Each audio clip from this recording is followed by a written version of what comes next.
안녕하세요. 논스톱 식물집사 아피스토TV의 아피스토입니다. 얼마 전 저의 채널 커뮤니티 게시판에서 구독자 설문을 진행했는데요. 토분을 어떻게 세척하는지 물었습니다. 그 중에서 약 45%에 해당하는 분들이 물로 세척한다고 답해 주셨고요. 25%는 세척한 적이 없다. 그리고 구연산 16%, 락스 13%, 퐁퐁 2% 순으로 나왔습니다. 그런데 퐁퐁으로도 토분 세척이 되나요? 여러분의 의견도 궁금합니다. 그리고 구독자 한 분께서는 EM 희석액으로 세척하고 목초액으로 담궈서 소독한다는 팁도 알려주셨습니다.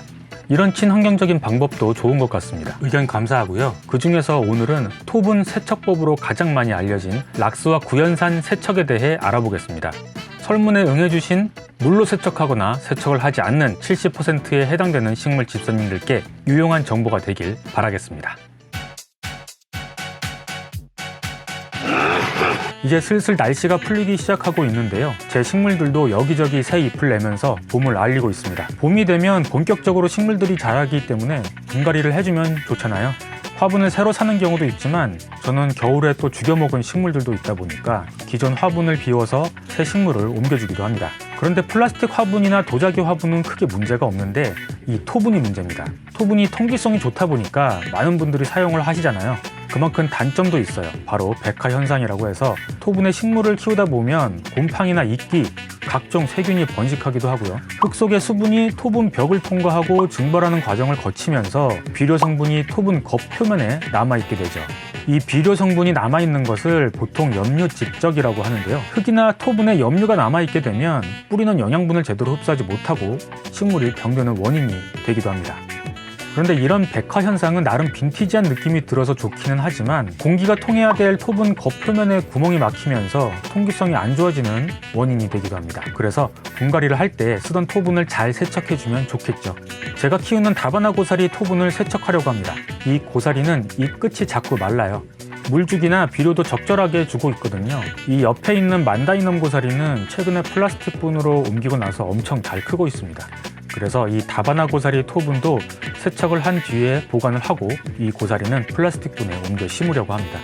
세척하는 방법은 보통 락스물이나 구연산물에 담그는 방법을 많이 쓰는데요. 저는 구연산 희석액으로 세척을 한 뒤에 락스로 살균 소독을 하려고 합니다. 이렇게 하는 이유가 있습니다. 그럼 지금부터 알려드리겠습니다. 일단 토분을 세척하기 전에 청소솔로 흙을 좀 털어냅니다. 토분 청소의 목적은 크게 두 가지인데요. 첫째는 때를 벗겨내서 깨끗하게 해주는 것, 그리고 두 번째는 곰팡이, 이끼로 덮여있는 토분을 살균하고 소독해주는 겁니다. 그래서 물에 담그기 전에 최대한 깨끗하게 닦아주면 제일 좋습니다. 토분을 청소솔로 털어낸 다음에는 구연산 희석액으로 먼저 세척을 해줍니다. 구연산도 살균과 세정 능력이 있다고 하는데요. 살균 소독까지 되려면 사실 꽤 많은 양의 구연산이 필요하다고 합니다. 그래서 구연산은 육안으로 보이는 묵은 때를 벗겨내는 것을 목표로 합니다. 구연산이든 락스든 희석액을 사용할 때는 반드시 고무장갑을 끼워야지 됩니다. 구연산은 산성이기 때문에 아무래도 피부에 노출되면 좋을 게 없겠죠. 구연산의 희석 비율은 제조사마다 조금 차이가 있습니다. 그래서 구입한 제품의 사용법을 참고하면 제일 좋을 것 같은데요. 제가 구입한 구연산의 경우에는 그냥 큰 스푼, 한두 스푼이라고 되어 있습니다. 두 스푼이면 대략 10g 정도 되지 않을까 하는데요. 보통 구연산을 끓는 물이나 따뜻한 물에 희석을 해도 됩니다. 그런데 구연산 자체는 살균보다는 세정이 효과가 있다고 해요. 그래서 물에 구연산을 희석해서 토분을 끓이거나 담그는 것은 구연산의 살균력이라기보다 끓는 물의 살균력이라고 보면 됩니다. 보통 열탕 소독이라고 하죠.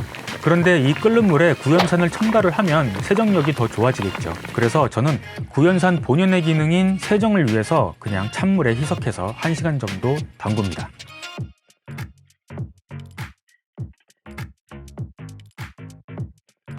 한 시간 정도 지난 상황인데요. 보니까 1시간으로는 어림도 없습니다. 벗겨지기는 하네요. 지금 6리터 물통에 구연산 10g을 넣었는데요. 1리터에 10g으로 해도 될 것 같습니다. 팍팍 더 넣고 푹 담굽니다. 아예 하루 동안 담궜다 뺍니다. 하루 정도가 지났는데 벌써 물이 다르죠?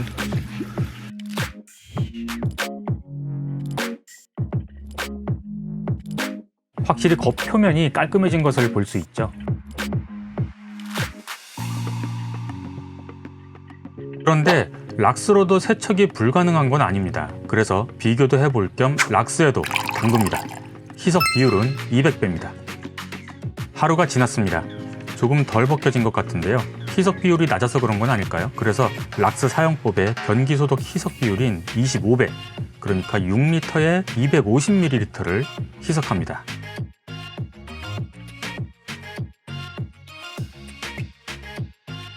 하루가 지났습니다.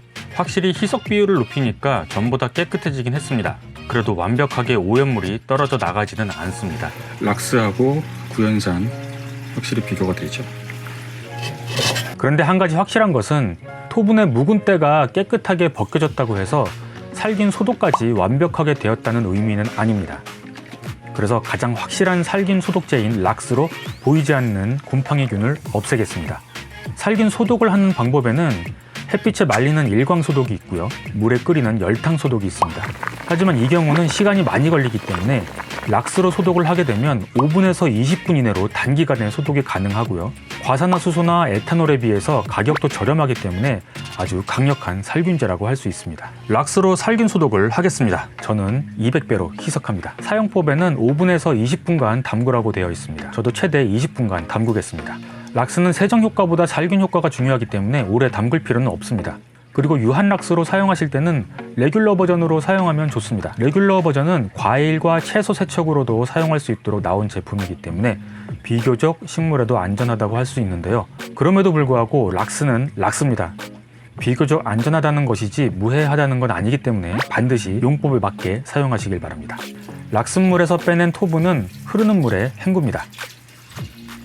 그리고 락스 냄새가 없어질 때까지 햇빛이 드는 곳에 놓고 말립니다.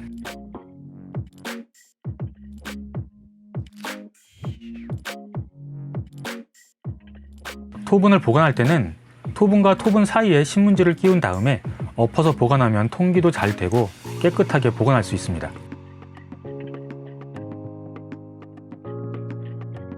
그런데 굳이 구연산과 락스를 따로따로 할 필요가 있을까?